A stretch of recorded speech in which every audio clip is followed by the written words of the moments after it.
I definitely had a lot of difficulty verbalizing a lot of my thoughts, a lot of my feelings, and I didn't really know how to explain everything that I was feeling.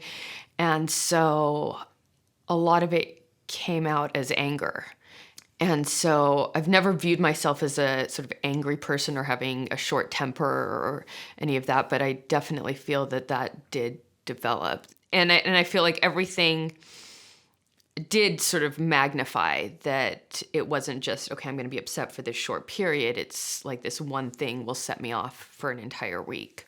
But at the same time, I did somewhat recognize that I was being irrational. At least like months into it, I was like, okay, yeah, I'm really fixating on this and I shouldn't be.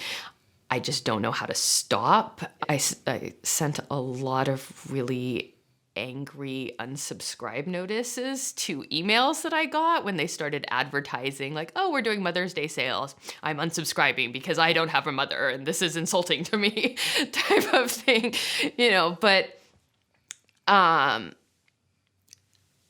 I did feel like, okay, I don't really know how to put things into words. And I also feel like,